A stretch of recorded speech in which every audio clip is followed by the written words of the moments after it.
પુસ્તકમાં લખ્યું છે, ભાગવતમાં એમ લખ્યું કે ભગવાન સદેહે ગોલોકમાં સંચર્યા. અને અહીંયા 11મા સ્કંદને વિરામ આપી અને હવે જોઈએ આપણે 12મો અને અંતિમ સ્કંદ. આશ્રય લીલા છે, 13 અધ્યાય છે. ભગવાન શ્રીનાથજીનો ઊંચો થયેલો ડાબો હાથ એટલે 12મો સ્કંદ. આવો પ્રથમ મંત્ર જોઈએ. શ્રી રાજવાચ સ્વધામાનુગતે કૃષ્ણ યદુવંશવિભૂષણે કસ્ય વંશો ભવત પૃથ્વ્યા એતદા ચક્ષ્વમે મુને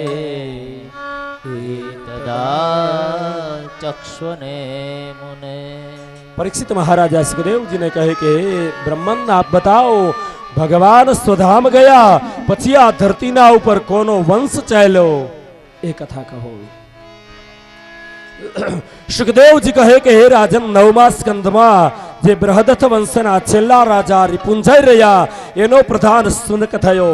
પોતાના સ્વામીને મારી પોતાના દીકરા પ્રદ્યોતને રાજા બનાવ્યા. એને પાલક થયા, તેને વિશાખયુપ થયા, તેને રાજક થયા, તેને નંદીવર્ધન થયા. આ 5 રાજા પ્રદ્યોત સંગના વાળા કલિકાલને 138 વર્ષ પૃથ્વીને ભોગવી.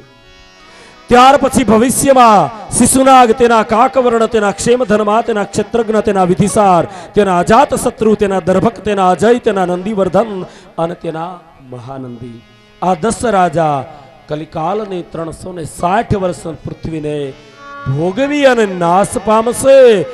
આ રીતે સૌરાષ્ટ્ર, અવંત્ય, આભીર વગેરે દેશમાં વર્ણાશ્રમ ધર્મ નાશ પામશે. ચારેય બાજુ કલિકાલ પ્રવર્તમાન થશે. ઘરની સંપત્તિ નાશ પામે. મુંડ મુંડાવી પોતાની જાતને સંન્યાસી માનશે. દીકરા મા બાપનો આદર કરશે નહીં.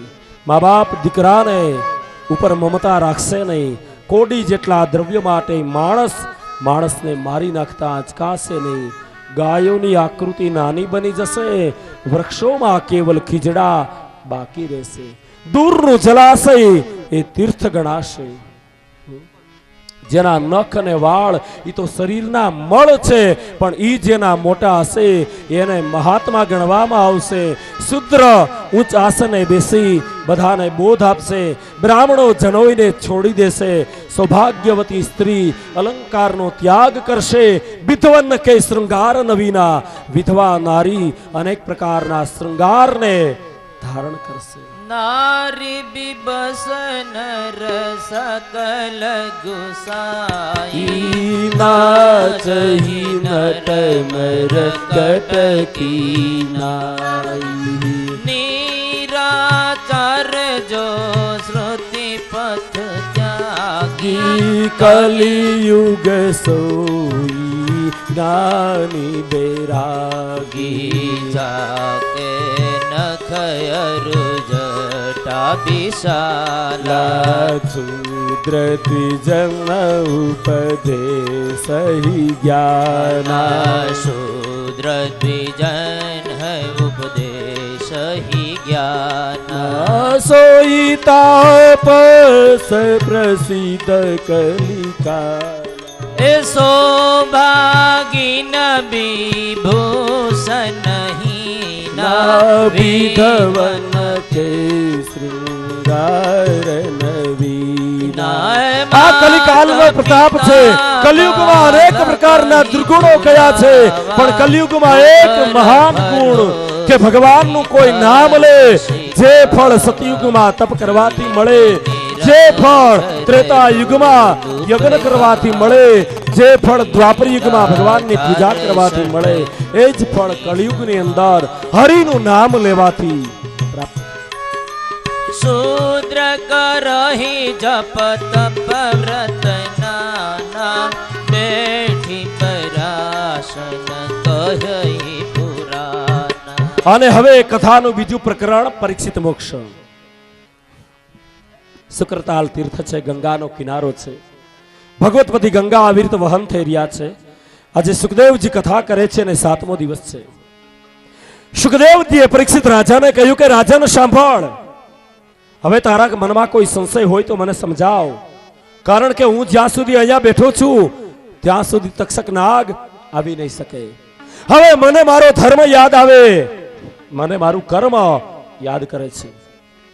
પરમહંસ દશાનો હું અહીંયા 7 દિવસ બેઠો છું.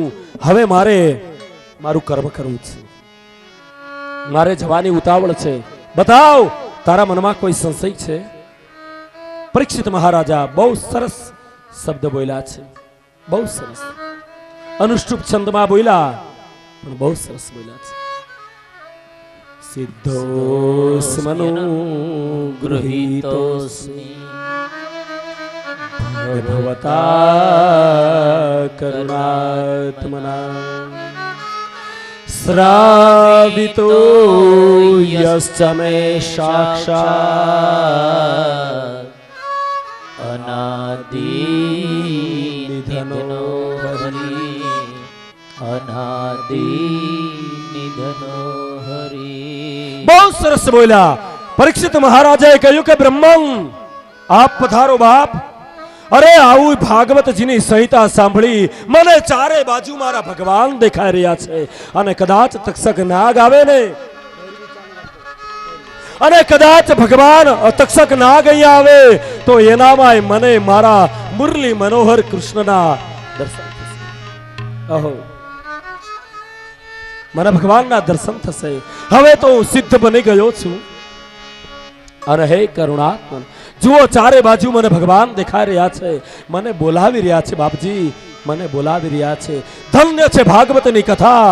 આવા અધમ પાપી મારા જેવાને પણ ચારે બાજુ ભગવાનનો આત્મ સાક્ષાત્કાર કરાવે છે.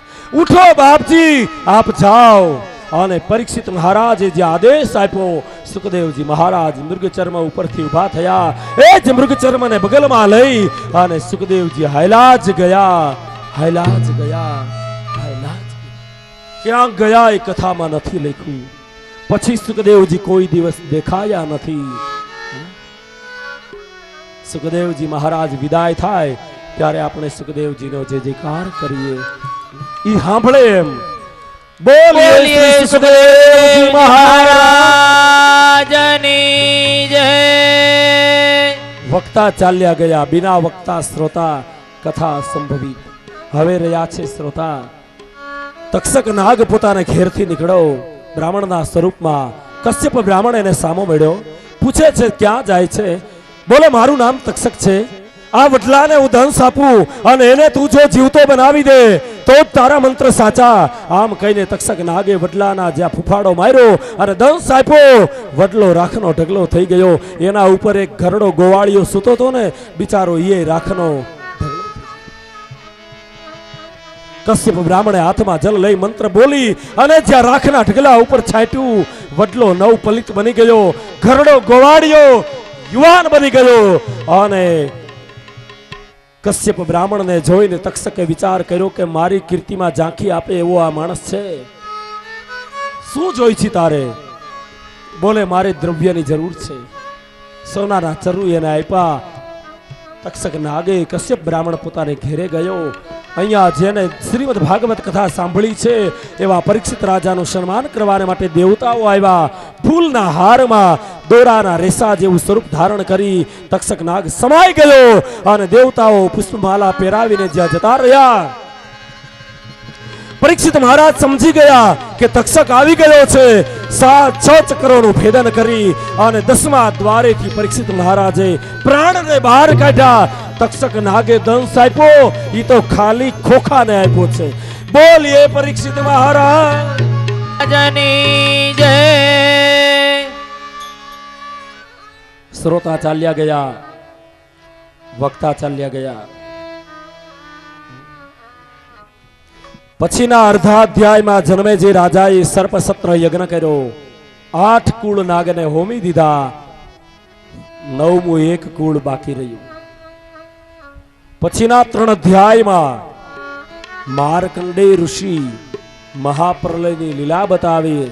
ભગવાને એમને પ્રાગવડને પાંદડે બાલ મુકુંદ તોળાયા એ કથા કરારવિંદે ન પદારવિંદમ મુખરવિંદે વિનિવેશયંતમ વટસ્ય પત્રસ્ય પુટે શયાનમ બાલમ મુકુંદમ મનસા સ્મરામિ મનસા સ્મરામિ. આજે આપણે મંત્ર બોલીએ ઈ ભગવાન પ્રાગવડને પાંદડે તોળાયા એનો જ આ મંત્ર છે. પછીના 2 અધ્યાયમાં શ્રીમદ ભાગવતજીની હુંડી લખી છે. હુંડી ઘણા એમ કે છે કે હુંડી સાંભળીએ એટલે આખા ભાગવત સાંભળવાનું ફળ મળી જાય. હું ના પાડું છું, ન મળે. હુંડી સાંભળો તો હુંડીનું જ ફળ મળે. બસમાં અડધી ટિકિટ લ્યો તો એમાં 40 વર્ષનો છોકરો ભેગો ન હાલે, એ અડધી ટિકિટ નો જ હાલે. ઊંડી એટલે ઊંડી. સાહિત્યમાં નિયમ છે કે સાહિત્યની શરૂઆતમાં અનુક્રમણિકા અને છેલ્લે ઉપસંહાર. જેવી અનુક્રમણિકા એવો જ ઉપસંહાર. વચમાં જે હોય એ સાહિત્ય. ઊંડી એટલે ઉપસંહાર છે. કયા સ્કંદમાં કઈ કથા બતાવીએ અને છતાંય સાંભળવી હોય તો ફાસ્ટમાં લઈ લઉં છું. વળી તમને એમ થાય કે અમારે સાંભળવી હતી ને સંભળાવી નહીં. તમને જો આખી કથા સાંભળવાનું ફળ મળતું હોય તો હું ભાગ્યશાળી, તમે ભાગ્યશાળી. અરે ભાઈ, ઊંડી સાંભળવાથી જો આખા ભાગવતનું ફળ મળતું હોય ને તો 8 દિવસ આવી કોઈ મહેનત ન કરે. સત્યનારાયણની કથા કરે છે, ઊંડી પારાયણ ગોઠવી દે 1 કલાકમાં પૂરું. અરે કોઈ હેરાન છતાંય જોઈ લઈએ.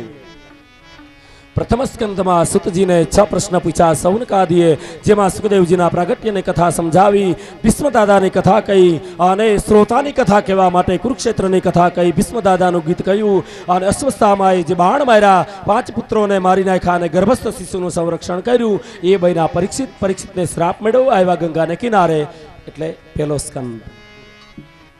બીજા સ્કંદની અંદર સ્થૂલનું જ્ઞાન, સૂક્ષ્મનું જ્ઞાન, સબીજનું જ્ઞાન, નિર્બીજનું જ્ઞાન, સગુણનું જ્ઞાન, નિર્ગુણનું જ્ઞાન, ભગવાનના વિરાટ સ્વરૂપનું વર્ણન અને ચતુશ્લોકી ભાગવત કહી અને બીજા સ્કંદને પૂરા કર્યા. ત્રીજા સ્કંદની અંદર વિદુરજી શ્રોતા છે, મૈત્રેય ઋષિ વક્તા બન્યા, જગત કેવી રીતે પ્રગટ થયું એની કથા, એમાં જય વિજયની કથા અને હિરણાકશિપુની કથા અને વરા ભગવાને જે હિરણાક્ષનો વધ કર્યો એ કથા, કપિલ ભગવાન અને કપિલ ગીતા કહી, સાંખ્ય શાસ્ત્ર કહી અને ત્રીજા સ્કંદને વિરામ આપ્યો.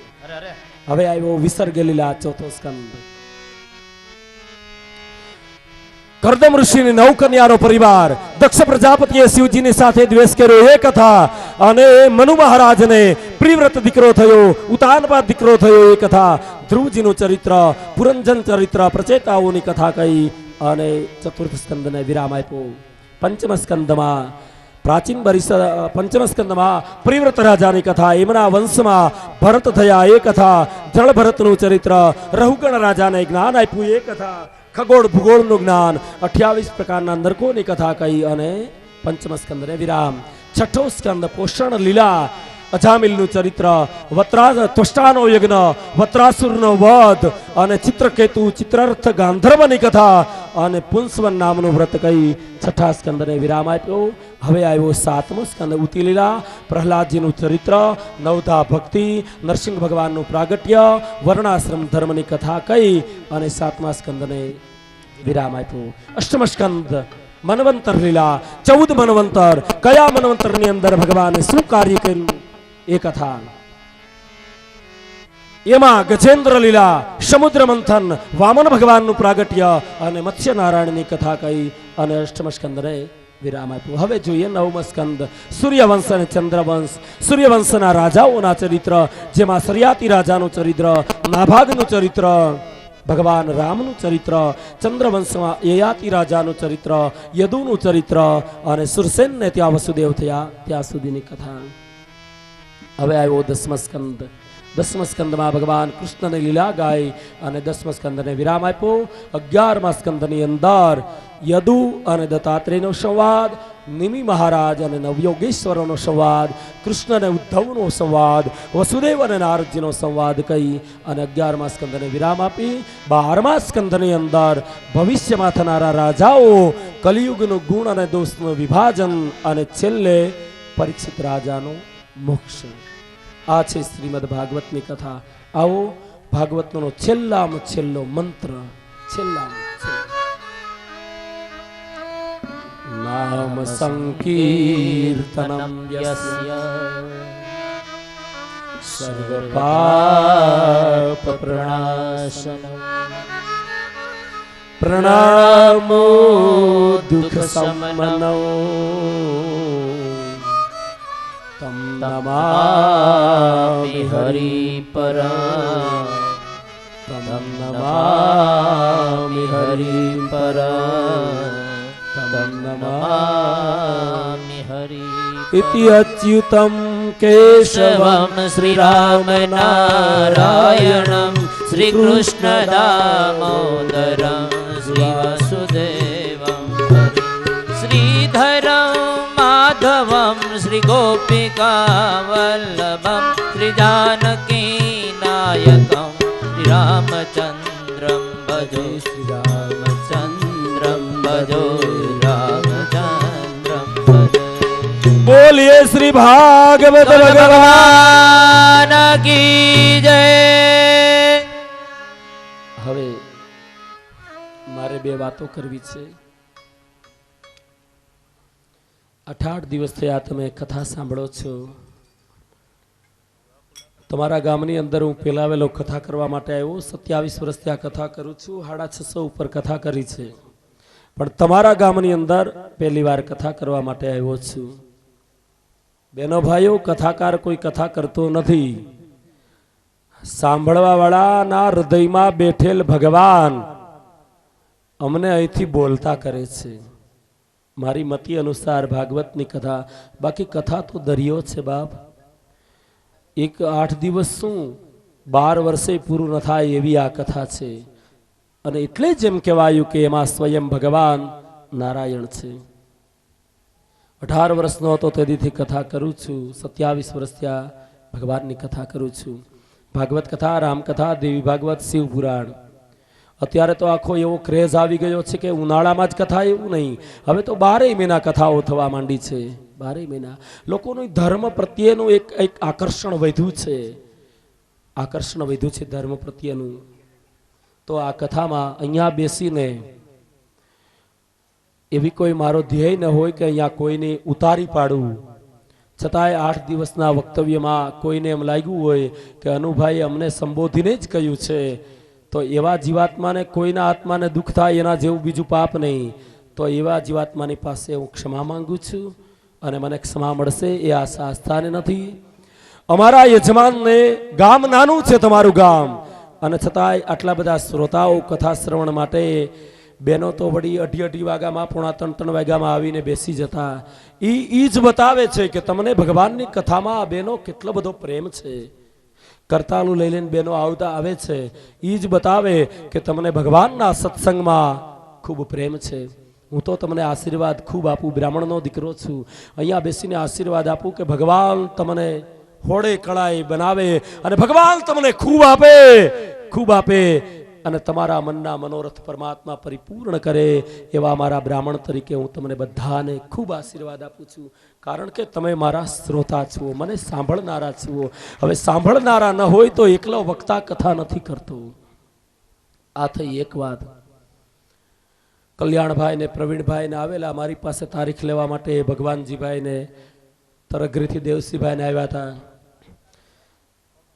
જોકે તરઘરી હું કથા કરી ગયો છું એટલે એ સંદર્ભમાં મારો પરિચય તો હતો જ આ લોકોને. શિલાણા કથા કરી આવ્યો છું એટલે એ સંદર્ભમાં પરિચય તો હતો જ. પણ છતાં મને કલાભાઈ અને પ્રવીણભાઈ મને બહુ તાણ કરી. મને કે તમે લેહો હું આ કથા વાંચવાનું, શું લઈશો? બહુ મને આગ્રહ કર્યો.